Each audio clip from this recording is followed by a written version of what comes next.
the train for one last ride.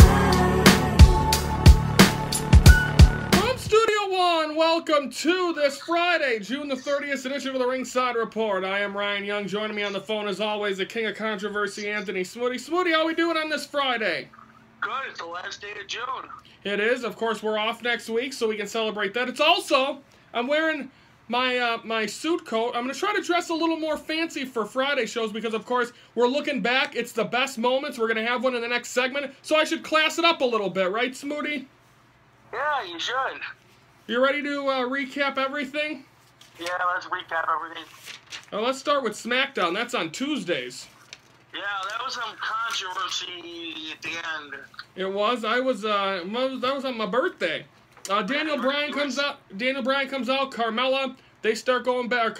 She starts talking, and Carmella says, "You can't cheat if there's no rules. You can't break rules when there is no rules." Well, Daniel Bryan was ready to drop James Ellsworth, but they go back and forth, and James Ellsworth was banned from ringside. But then he tells him, "No, you're gonna be banned from the building." So no, we didn't see James Ellsworth the rest of the night, did we? No, because he kind of insulted Daniel Bryan by calling him a gutless coward chicken. And saying that he faked an injury because he couldn't wrestle anymore. Yeah, that's not the right thing to say to your boss. Yeah, that's not a good thing to say to a family member. Usos defeat the Hype Bros, and then the New Day come out. They get a rematch coming up at Battleground, right? Yeah. Then women's title on the line. Naomi defeats Lana. Then we have Randy Orton coming out and saying he deserves one more chance. Shane McMahon says you're going to get it, but Jinder Mahal gets to pick the match. And Tony, you called me as soon as they broke this news. Jinder Mahal announces it's going to be a Punjabi prison match. Tony, give us the history on a Punjabi prison. Well, let's see. The first time was at No Mercy in 2007, where Batista beat Great Khali, and then Khali was supposed to face. Well, technically it was supposed to be Khali was Batista again, but Big Show interfered. The rules of a Punjabi prison is this: is the cage. There will be two cages, one in the ring and one on the outside. You have 10 seconds to get out of each cage before that door is lowered. Once the door is lowered, the match continues. But once you get out of the second door, you win. That's how it goes. And, of course, that'll take place on, I believe, July 23rd, right? At Battleground. At Battleground. Should be exciting. Baron Corbin defeats Sami Zayn. And then, once again, Carmella wins the Money in the Bank. Tony, she deserves it. Well, again, James Ellsworth comes out and tries to interfere again, but he gets what he deserves. But, yes, Carmella uses her smart wits, and this time she actually wins without any help. But I still think that Becky had a chance to grab it, but again, she gets screwed out of it. Once again, she gets screwed out of the Money Bank. Quickly, Jack Gallagher defeats Brian Kendrick, who was dressed like Jack Gallagher, by DQ. Mustafa Ali defeats Drew Gulak again. Daivari defeats Cedric Alexander. And then Neville and Tozawa close things out, going back and forth. And then Tozawa beating up Neville. They will have a match coming up in a week from Sunday at Great Balls of Fire. Ring of Honor, Jonathan Gresham defeats Flip Gordon. Silas Young defeats Bobby Fish. And Jay White defeats Punishment Martinez. Let's move to NXT. Velveteen Dream gets a victory. Hideo Itami versus Oni Lorcan starts off, but then Oni Lorcan kicks Hideo Itami in the nose, so it gets thrown out. Then then they show a video package, and then Hideo Itami wants to restart the match, and it happens, but Hideo Itami gets the win over Oni Lorcan. And then Tony, NXT Women's Title, last woman standing, Asuka defeats Nikki Cross in a match that could be up there for Match of the Year for NXT. Yeah, it could be, but you're probably going to see these two once again battling it out. Maybe it'll be a throw match, depending on who wins the Mae Young Invitational, because I think they should go for the Mae Young Invitational. The winner gets a title shot at NXT TakeOver Brooklyn 3. Yeah, so we'll see what happens there. That's NXT. Next week, Bobby Roode defends against Robert, are you there, Tony? Yeah, I'm here. I heard a beep. Uh-oh, is my mother getting another call? Uh-oh. Well, we're just going to ignore that. We're going to take a break. But again, Bobby Roode's going to face Roderick Strong coming up on Friday, or on next week's edition. We're going to take a time out when we come back. It's time to take a look at our 33rd most popular moment Me and Brandon get a little scared. We'll be back.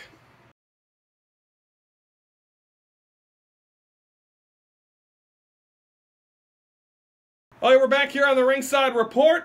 Segment 2 now. Segment 2 from now till the end of our show on Fridays is going to be looking back at our best moments. Of course, number 34 last week was me dressing up like the King of Controversy. And Tony, I think I did a very good job of dressing up like you. Hey, you almost did, but you kind of missed the balls on your face. Oh! And of course, I posted a video the other day. My best birthday present I ever got is when I shoved a cake in your face on my birthday a few years ago. Well, just wait till I get my revenge in New Orleans, I think. Well, you're going to be dressed like John Cena. I will get my revenge when you have to dress as John Cena and walk down Bourbon Street. That would be the best revenge ever. And of course, right now, Tony's down by 10.5, so I don't think he should be talking much trash right now, huh? Just wait till it gets closer. We're not done yet. We're halfway there. Yep, we are. Okay, of course, now it's time for moment number 33 of the best Ringside Report moments. This one was when me and Brandon were getting ready to close up a show, and Brandon had to go somewhere with his mom. His mom was not happy we were taping. If you remember watching our show back then, she called a lot, wondering where the heck he was. Well, this time she decided to take matters in her own hands, and she was on her way to come get Brandon, and we got a little scared to end the show. Let's take a look. They're missing that manager to get him hyped. They're missing like a Paul Heyman. Uh-oh. What happened? Dun-dun-dun-dun-dun-dun-dun. That's not good. Brandon's mom, she is roaring into town. Holy shit, I think we gotta go. Folks, I'm even scared, and this has nothing to do with me. Folks, we're out of here. Preview for Monday. We're gonna Impact. That's tonight. We'll recap it on Monday. Preview in. Oh my God, I hear the engine. I can't even think right now. Shit, she's gonna be in here any second. What the hell are we doing on Monday's show? We're recapping Impact. We're previewing Raw. We're gonna BCW post show if Brandon's still alive. We gotta go. Have a nice weekend. Brandon Graham. I'm Brandon. Thank you for joining us. All things wrestling from Buffalo. Fucking go! Smoothie, I have done 500. This is my 506th episode. I've never been more scared in my life. When Brandon's mom was flying down the street and you could hear the car, I was scared for my life, Anthony Smoothie. Yeah, when Mama McGrath wants to talk to her son, bad things will happen. You don't cross mothers. No, you don't, especially that one. So, that was moment number 33. Of course, we will not have one next week because we'll be off, but we'll be resuming this in a couple of weeks. I believe that'll be the 10th, 12th, 14th of July, Tony. Yeah. Not sure what it is, but we'll break it down just like DX used to, right? They used to break down. They made the rules and they broke it down. Folks, we're going to take a time out. When we come back, we're going to have something we don't have very often, and that is a Impact Wrestling warm-up, as it's time for Slammiversary on Sunday. That's coming up next. We'll have the warm-up here on the Ringside Report.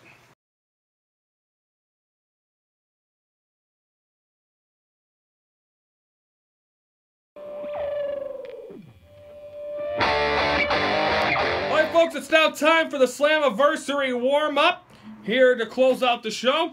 Of course, it's something you're not used to seeing often is a Impact Wrestling pay-per-view. And Tony, it's the 15-year anniversary of TNA/Impact Wrestling. Yeah, so there'll be a lot of moments on Impact Wrestling that you'll never get to see ever again. Let's go through the card first. We're going to have a couple matches where we're going to be unifying some titles. The Impact Knockouts GFW Women's title will be on the line. Sienna, representing Global Force Wrestling, versus Rosemary of Impact. Tony, overall, your thoughts. Rosemary got pinned for the first time a couple of weeks ago on Impact. Now she's going to be going up against Sienna, who's one of a kind. Well, it's the things where Sienna, she's always accompanied by that crazy girl, Laura Van Ness. But Rosemary, don't forget, she don't have her boys anymore. No, she don't. She has to compete by herself, so it's going to be tough, but to combine two championships, you're gonna see a lot of things. Indeed you are. Impact X Division title, Sanjay Dutt's going to defend the title for the first time in his career. He's going to go one-on-one against Low Ki, who attacked him a couple of weeks ago on Impact. What is the chance? Is the Sanjay Dutt a one-hit wonder, or is he going to take this title and run with it? Well, last time he was this his first title? Yeah, ever, yep. Well, he better start running with it because remember, you don't want. We've had championships. Remember, Zack Ryder, he won his first ever Intercontinental Championship last year at WrestleMania, and the next night he got royally screwed out of the title. So yep. Never expected. Yep. Impact Tag Team titles will be on the line. It'll be a four-way. LAX going to go up against Drago and Factisma.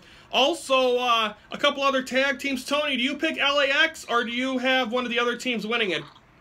I see LAX winning this thing. This is no doubt about it. They need competition in TNA and Global Force Wrestling, but who else can be tag teaming up? Because you don't know. Remember, the Wolves are gone. The Hardys went to WWE. It's a couple of. They announced the teams, but I can't think of them. We'll talk about it off the air, and I'll get you your pick. Okay.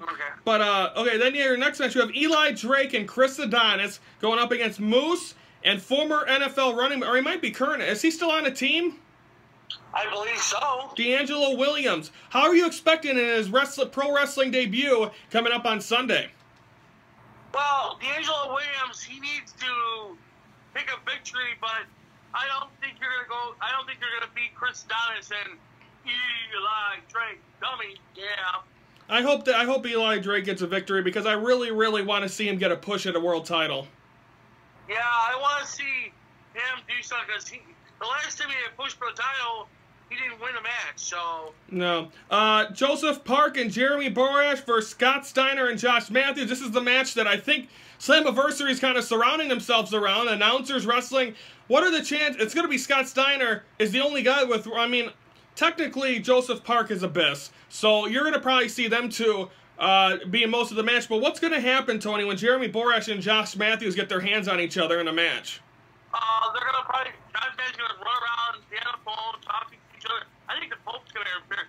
But what's going to be funny is, remember, Joseph Park, when he takes his blood, then he goes crazy. Oh, yeah? Don't he turn into Abyss? Yes, he turns into Abyss. Remember all the blood. Every time he sees blood, you see him turn his face red, and he turns... So do you see that happening Sunday night? I see that, and I see Scott Steiner. I don't think he's going to wrestle much. Okay, Full Metal Mayhem. Eddie Edwards and his wife Alicia versus Davey Richards and Angelina Love. This is a match that has a lot of history. The former Wolves and their wives, they've turned on each other. This is going to be a bloodbath. It's going to be a bloodbath, but I don't know what's going to happen with the wives. Davey Richards going to put his hands on Alicia Edwards. Is Angelina Love going to get involved? It's going to be crazy. Then we have the strap match, EC3 versus James Storm. Another good storyline going in. This is a match, James Storm's gotten whipped a few times. I think EC3's going to get an ass whooping here on Sunday. Well, he deserved after what he did James Storm a couple weeks ago when he whipped him like a government rules 34 times. But I think EC3 gets coming to him what his aunt should have done to him a long time to give him a spanking. Impact Global Force Wrestling World Title. Lashley representing Impact versus Alberto El Patron for Global Force Wrestling. Two guys, two titles. And after the match, it's going to be one guy with two titles. Tony, who's your gut instinct here?